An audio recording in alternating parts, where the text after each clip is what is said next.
สบายดีท่านผู้ชมเนาะสบายดีภาพบรรยากาศยามเช้าพี่น้องเอ้ยอยู่ที่หมู่บ้านพอตรงเรืองครับพี่น้องเอ้ยเนาะเมื่อคืนนี่ก็โอ้ดีใจเด้พี่น้องเอ้ยมีทางหลายคนไปซอกหาอยู่หากินกันพี่น้องเนาะไอ้ส่งมันกำลังถ้วยหลังถ้วยเด้อโอ้สบายดีตอนเช้าเด้อน้อง มื้อนี้เตรียมตัวเข้าป่าเนาะไปตามหาเบิ่งวิถีชีวิตของเขาเจ้าพอสาวติ๊กอยากให้บ่าวนำไปส่วนพ่อส่วนแม่มาอยู่บ้านนำแล้วเพิ่นว่าเฮือนแล้วเด้พี่น้องเอ้ยอู้ไปมันว่าบ่มียาสูบผู้ใดก็นู่นนะบ่ไปป้ามื้อนี้ไปนำกันว่าปั๊มก่อนไปยาสูบก็แว่เอาทุบอันไอ้ยังสิเอาไปส่งพ่อบ้านเด้น่ะส่งเอาพ่อบ้านแล้วเฮาก็ไปเอาเงินค่าเก็บหลังมันแน่มื้อนึงพ่อบ้านสิมานี่แล้วเพิ่นสิเอารถซิ่งมาไปนี่แหละอาจสิเอาไปส่งแล้วเอารถซิ่งเข้าไปป้าพุ่นนะเด้อไอ้ยงแท้โทรศัพท์ไปซะได้บ่ทันลิ้นเลยเนาะเฮาก็ไปป้าก่อนเนาะกลับมาแล้วจริงๆเนาะพอมันอีพ่อเอามาไว้ให้แล้วเด้พอไปวานเอามาละโอ้เมื่อคืนนี่ได้เครียดได้หยังได้พี่น้องเอ้ยเนาะ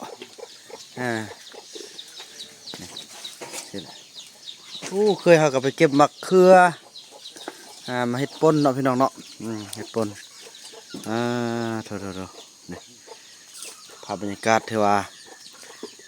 สวยงามพี่น้องเอ้ยไอ้ส่งกับปอโถไอ้ส่งกับมันได้เนาะก็มีคนเฮ็ดเวียกช่วยกับแค่ได้เนาะน้องเนาะ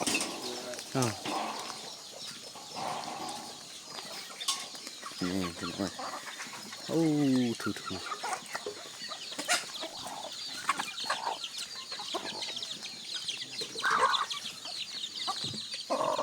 ขอเบิ่งไอ้ส่งเฮ็ดเวียกนำกันพี่น้องเอ้ย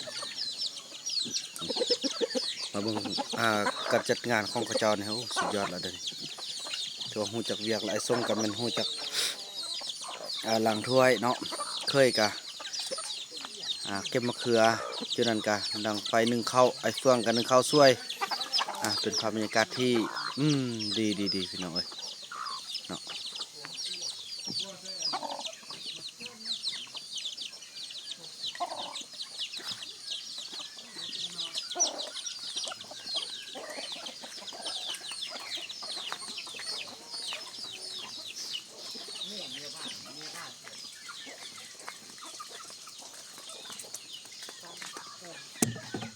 ไอ้คุณบ่ได้ไปป้าท่าติไอ้คุณยังเชิงติไปแล้วไปเมื่อคืนนี้โอ้นำก้นมันไปกูว่าไปเราไปคิดไว้ให้เราไปเนาะไปที่เฮานี่มันมาเมื่อคืนนั่นก็ปล่อยเบิดก็มันไปทางนั้นน่ะผู้หลังคามันไปกูนำก้นกูว่าไปพูดนี่แหละเขาเบิ่งนี่แหละว่าแล้วนี่ใส่มันไปยืมมันไปใส่เนี่ยบ่เหลือว่ะยืมไปใส่เพิ่นใส่ดองน่ะเพราะว่ามันหรือว่ามันสิน้องเอาซะไอ้ยืมไปได้ไอ้ไปเก็บได้ยินอยู่เมื่อคืนนี่น่ะบ่แม่นมันสิไปส่งข้าวให้จุดนั้นนี่บ่จักเฮาฮู้ว่าเฮาสิไปส่วนเขาเจ้านี่มาอยู่บ้านนี่บ่ว่าสิไปได้เนาะแม่ไปเก็บเก็บบ่วงเด้มาบ่ก็มันบ่เพิ่นว่าสิไปเก็บถ้วยเก็บบ่วงเก็บม่วงเก็บม่วงมันเข้าอายุหั่นอยู่กุมมะม่วงหั่นแม่เต้ากับอีนั่นอายุหั่นมันบ่ได้เอาบ่ไว้ใจเขาเอาบ่ว่าไปการเที่ยวเอาไปแล้วนำไปฮู้ติ๊กๆกันบ่ผู้ว่าไปไว้แต่ว่ามันเห็นบ่แม่นการเที่ยวแม่นทางไปได้ มื้อนี้เขามีว่าน้องไปแล้วน้องจะเอาอีนี่มาพอทิ้งแม่นั่นมาผู้ใดมื้อนี้เนี่ยอีนี่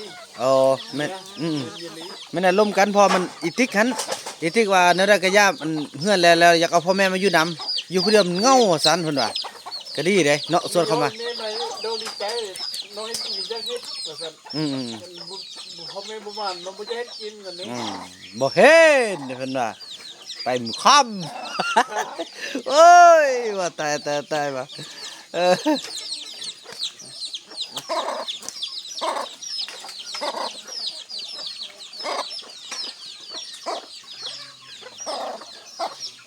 มีตัวมาบุมีโอ้ย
หนักกูหนก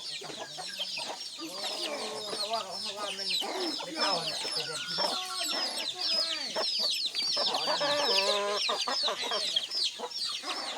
ที่เขาว่าอะไรเขาเพชรคือเขาเพชรนี่นะกินเนื้อเพชรเลย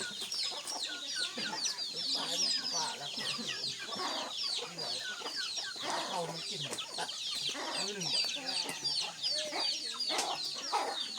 เจียวเราแบบนี้ว่าเตี้ยนาบุยได้แล้ว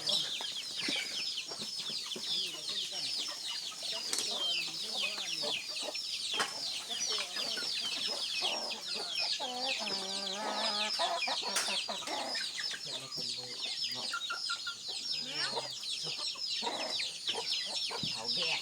เขาแกล้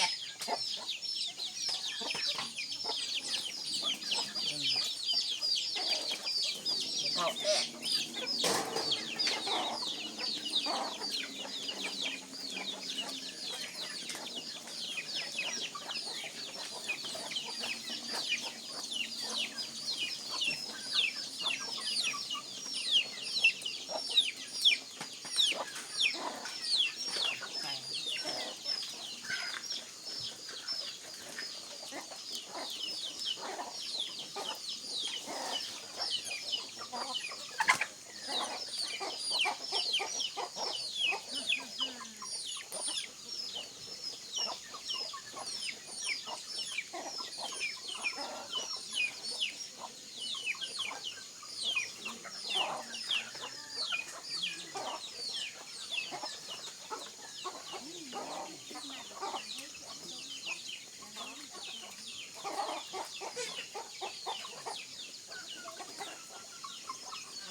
ตุ้มมา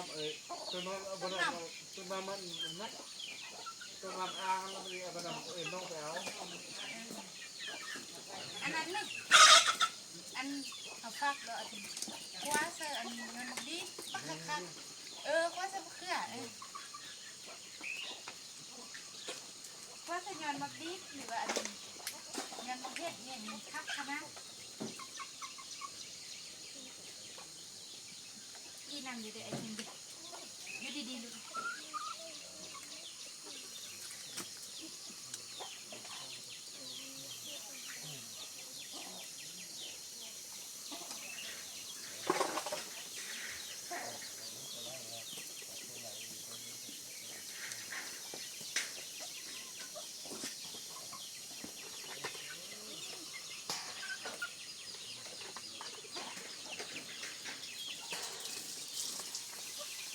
ใจหน่อย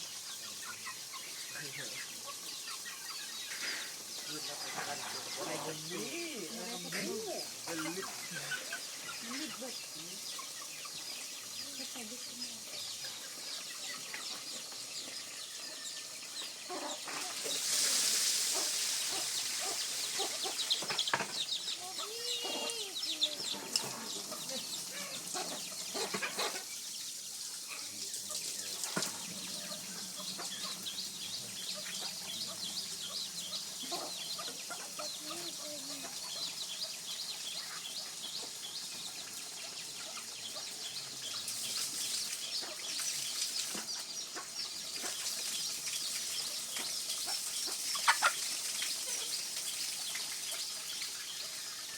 ขึ้นมา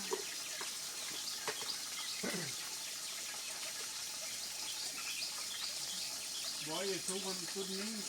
เบียร์ลังนึงพองับเอาเบียร์ไปช่องลังจะทุบว่าอะไรครับ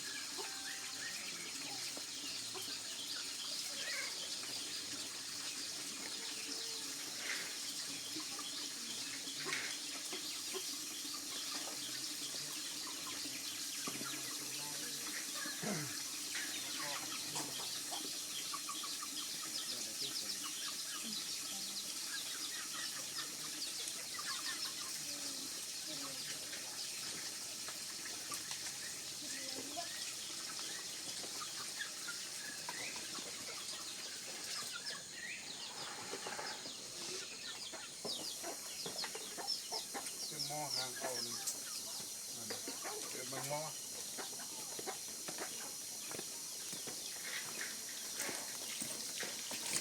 ล้างหม้อก็มัน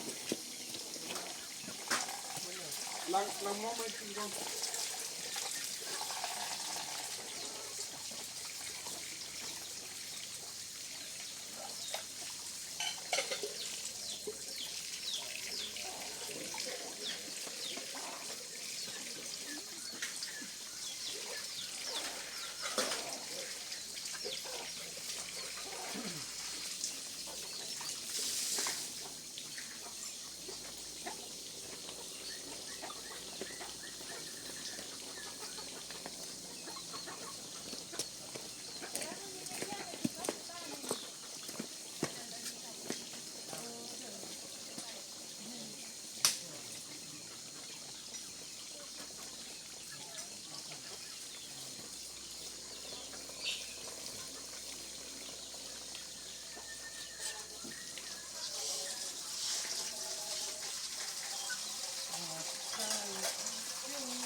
โอ้ยดูกันเอาไปเลย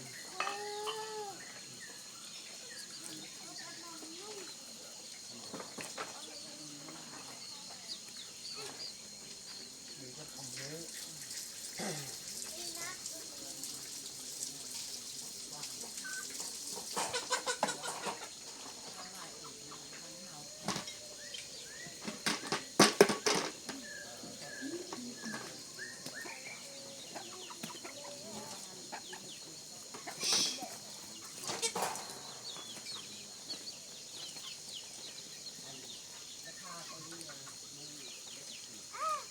แดดมาซะเด้อเนาะโอ้โทษไอ้บุญมี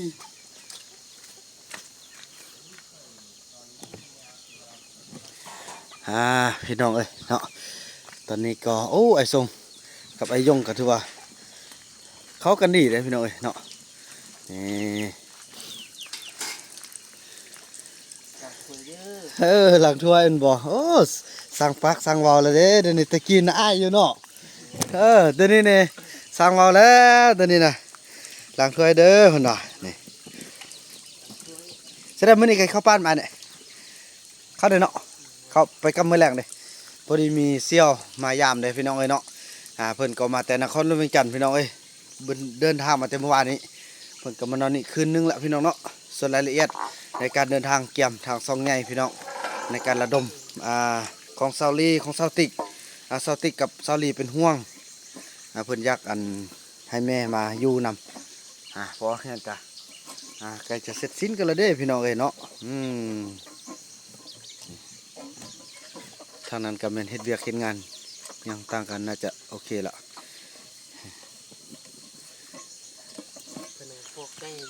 ผู้หนึ่งกอไก่ผู้หนึ่งน้องนก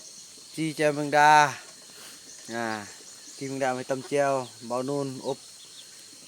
ยังต่างเนาะขัวไก่เด้อบเครียดเด้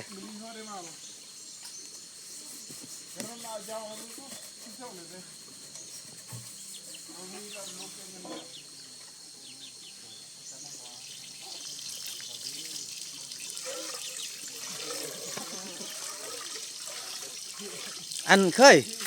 บอกเพิ่นเด้อเขาอีพ่อมาแล้วว่ามื้ออื่นจุทางหน่วยงานมากดกาเด้อทางแขวงเสลมมากดเวียกมื้ออื่นพอเพิ่นบอกละแต่ว่าเพิ่นก็บอกว่ามื้ออื่นแต่ว่าลงบ่ตัวจริงแล้วมื้อแรงเพิ่นสิให้คำตอบตึมบ่ถ้าเบิ่งบ่ถ้าบอกก็ได้เพอมันบ่แน่นอนเด้อแล้วคันเขาบอกไอ้มื้อแรกแล้วเขาจึงโทรบอกเพิ่นเอา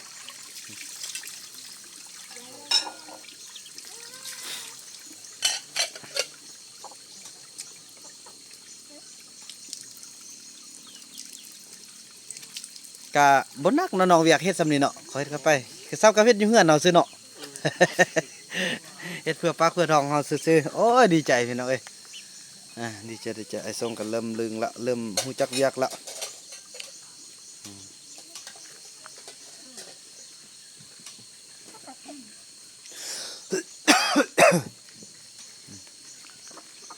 ไอ้นู่นนั่นกะเป็นหยังเนาะโอ้ยไม่หยังเบิ่งอาหารการกินเบิ่งมี1หัวผักบัว2แมงดานี่ทางไอ้เฟื่องทางไอ้นู่นเพิ่นไปไต่เมื่อคืนนี่เนาะเพิ่นให้พี่น้องเอ้ยเลยโอเคย่าเบิ่งบ๊ายบายดูเฮ็ดจะได้เป็นบ่บ๊ายบายสาธุดูขอบใจตบมือซ้ำเซยตบมือจุบลาบ่เป็น เป็นคนเหรอพี่น้องเอ้ยตั้งแต่ยุ่งมากัดบ๊ายบายโอ้ยไอ้ก็มีหลายๆพี่น้องเอ้ยมาเบิ่งเรามัก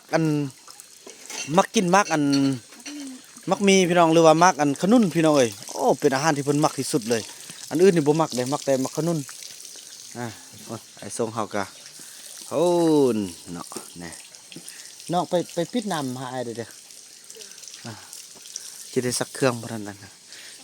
ไอ้ยงเฮานี่กะ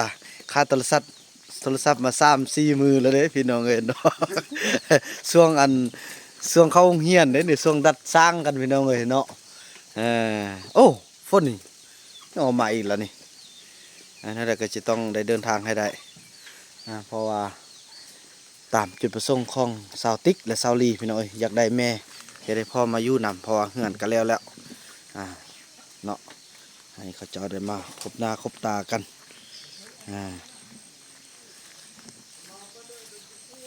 น่าฮักบุญมีมักมีพี่น้องเอ้ยเนาะบ๊ายบาย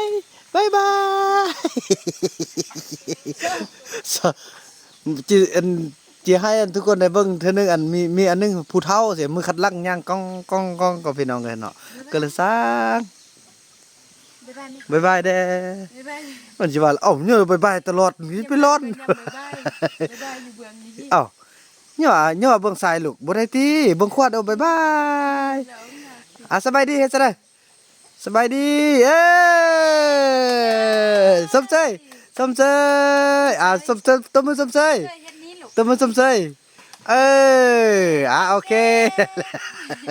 โอ้ยพี่น้องแต่สั่งเด้เนาะถือว่าคลิปนี้บ่าวบ่นำขออนุญาตจบคลิปกับสำนี้ก่อนเนาะพี่น้องเนาะแล้วก็พบกันใหม่ในคลิปต่อไปและเรื่องราวต่อไปพี่น้องเอ้ย